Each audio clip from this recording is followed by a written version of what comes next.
뭐 아이들은 코코아 뭐 밑대라고 제가 이름을 줬지만 그게 뭐냐? 내가 지금 내게 맡겨진 목회의 소산을 가지고 내가 복되고 형통한 삶을 사는 거예요.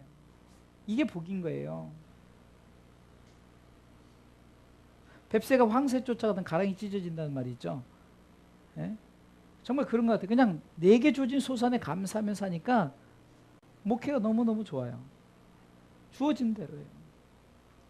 앞으로 우리 주사랑교회는 성도가 많아 성금이 많아져도 이 시절을 생각하면서 정말로 이제 남은 거 있으면 조금 이제 제 사례비도 주고 우리 부목사님 사례비도 주고 그렇다고 막 많이 달라는 게 아니라 조금씩 좀 책정해 주고 왜 없을 때도 살았는데 뭐 조금 주면 더 감사지 뭐 그죠? 그러면서 이제 어려운 게 좀 도와야겠다. 이번에도 남은 성결교회 아이들만 있어요. 근데 아이들도 친구 따라가는 우르르 온 애들이 20명이고 진짜 있는 애들은 4, 5명밖에 되지 않아요. 그러니까 아이들이 한 7, 8명이 왔다가 재미가 없으니까 가버리고 그냥 그 목사님네 자녀들만 남고 이렇게 가르치는데 너무 힘들었어요 이번에. 왜? 애들이 말귀도 못 알아듣더라. 애들이 배울 마음도 없고 뭐 스마트폰만 꺼내서 막 하고 그래서 막 진짜 화가 나더라고. 이게 내 진짜 이러려고 왔나. 근데 그 목사님 부부의 열정 보고 참고 인내하면서 했더니 열매는 맺었지만 정말 그 목사님이 그 아이들 몇 명 안 된 아이들 가지고 막 뭐 그런 모습 속에서 안타깝고 그러면서 나는 참 그래도 행복한 목회를 하고 있구나.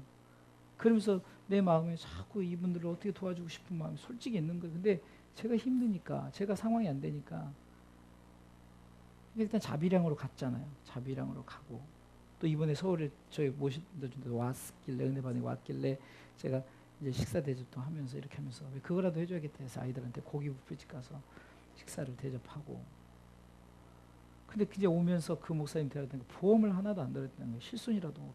근데 그 내 주변에 아는 사람이 이제 실손만 보면 한 15만 원, 20만 원 그 들었다 이 얘기예요. 또 아이들이 어리기 때문에 많이 들지 않을 것 같아서 마음이 솔직히 그래요.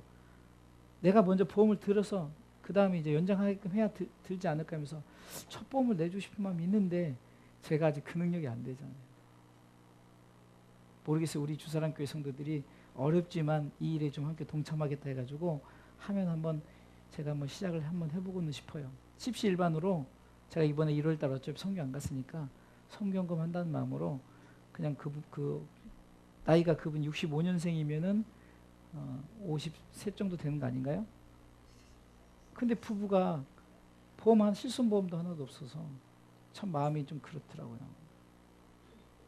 이게 바로 제가 어떤 우리 교회가 좁지만 얼마든지 할 수 있는 거 아닐까요? 어차피 제가 1월달 성경 안 갔으니까 성경금 국내에다 한다는 셈 치고 한번 이것의 뜻을 모아서 여러분들이 하신다면은 우리 교회가 첫 보험은 한번 해서 그 교회 목회자들 참 안타까워요. 아무것도 없어요.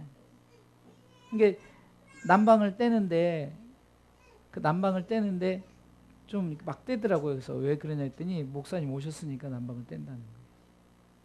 교회는 한 50평 됐는데 남원이라 싸긴 싸더라고요. 거의 연세를 낸대 연세. 1년 500만 원. 근데 1년 500원 되게 싸더라고요. 되게 넓어요. 사택하고 막 다 있고 그런데.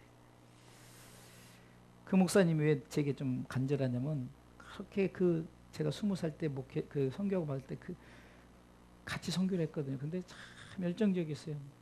막 용인 다 데려다주고 집이 의정부인데 막 다 데려다주고 자기 자비로 데려다주고 자기 의정부 가고 그 당시 티코 같은 차 가지고 막 이렇게 열정이 생각나는데 참 안타까워. 이번에도 그렇게 하고자 하니까 하나님께서 이번에 그 어떤 그 방송에 출연을 했더니 그것도 이제 그 인터넷 방송이 와우 CCM 우리 김면 집사님 하는 방송인데 거기 출연했더니 누가 그걸 감동받아서 그 거기다 이제 그런 출연하는 데서 이제 차량에 대한 문제를 좀 얘기했나 그랬더니 누가 1,000만 원 차량 헌금을 했대요. 그래서 차를 장만을 했어요. 그래서 제가 목사님 어디 이런 좋은 차가 있어요 그랬더니 참 하나님이 이렇게 어렵게 이렇게 주셨습니다 이렇게 해서 하더라고요. 하지만 그분도 그분의 소산이에요. 어쩔 수 없어요. 그렇죠? 그분의 소산이라는 거예요. 그것에 만족하면서 행복해 목회해야지 자꾸 불평하면은 불만하면은 남편의 역할을 못하는 거죠. 저도 그 전에 힘드니까.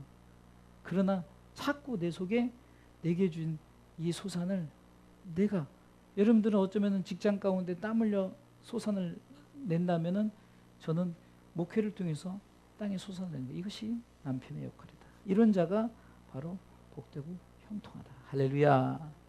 아내의 역할을 보니까 3절 읽어볼까요? 다 같이 씁니다. 시작. 내 집, 내 실에 있는 내 아내는 결실한 포도나무 같다. 여러분들, 이 아담에게 주어진, 아니 하와에게 주어진 어찌 보면 저주 같은 축복이 뭘까요? 그것은 바로 해산의 고통이죠.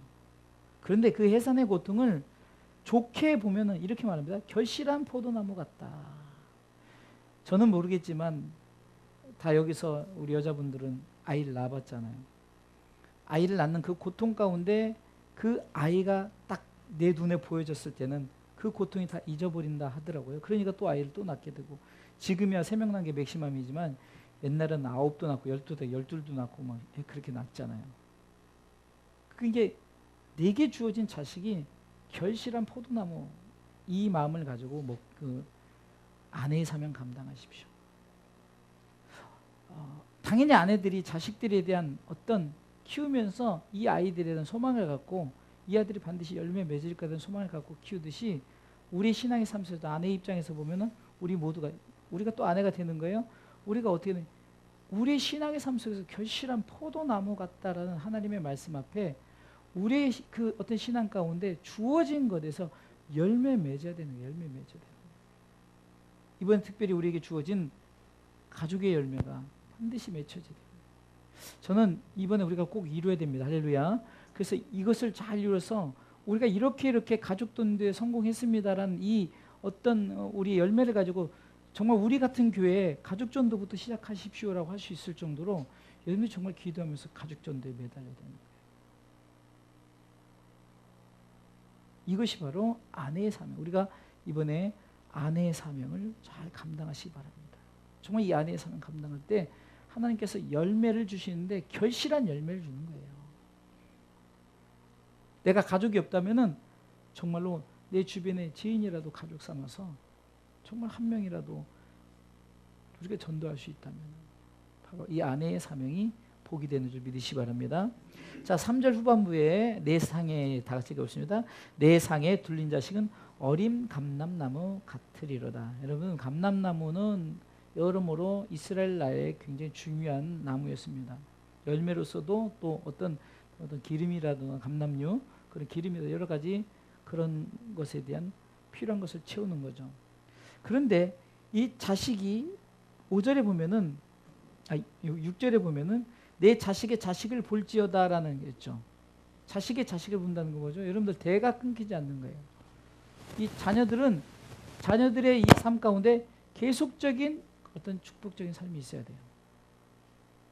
영적으로 우리가 또 자녀가 됐을 때 우리가 계속해서 우리에게 자녀가 이런 낳고의 축복이 자녀들을 통해서 이루어지는 줄 믿으시기 바랍니다.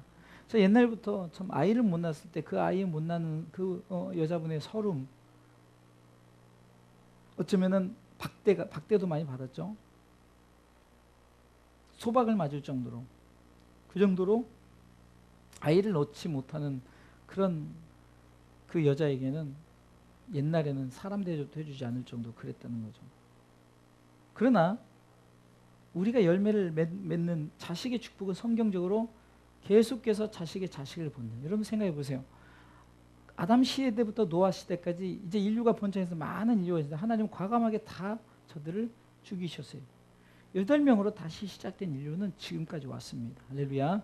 이것이 바로 오늘 성경의 복이라는 거예요. 그러면은 이렇게 남편에게 땅의 소산의 복, 아내에게 어쩌면 해산의 결실한 열매의 복, 자녀들에게는 자꾸 계속해서 나아지는 형제 자매가 많아지고 점점 이런 역사가 일어나는 것이 하나님께서는 이 모든 걸 통틀어 복 받았다라고 말하는 거예요. 근데 이 복이 어디서 옵니까? 5절 읽어보겠습니다. 같이 5절 읽습니다.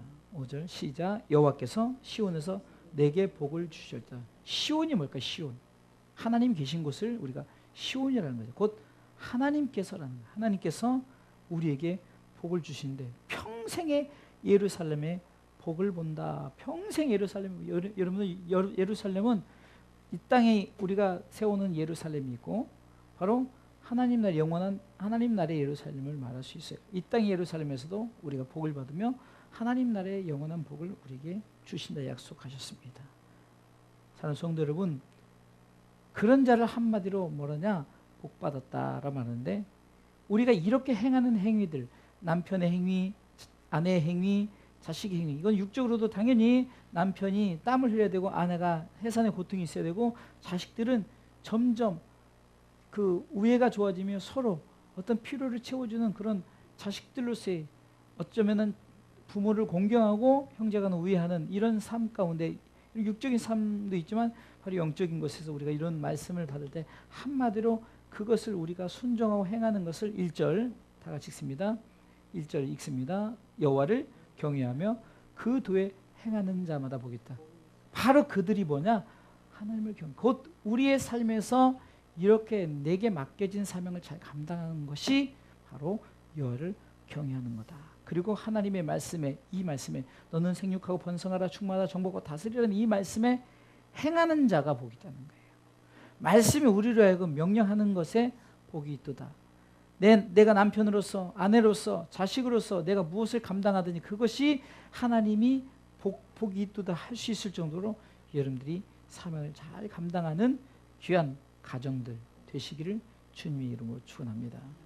예수 믿는 자는 하나님께서 이런 복이 있는데 내가 보기에는 이것이 무슨 복입니까 할 수 있지만, 그러나 우리가 여호와를 경외하는 것이 지혜의 근본, 지식의 근본이고 오늘 성경 1절에 여호와를 경외하며 그 말씀에 순종을 행하는 자가 복이 있도다 했던 것처럼 지극히 작은 것에 충성하셔서 지극히 작지만 여러분들이 순종하셔서 하나님의 나라와 하나님의 의를 이루는 귀한 축복된 가정이요, 그 가정의 기준점인 바로 노아 같은 여러분들 한 사람이 되시기를 주님의 이름으로 축원합니다.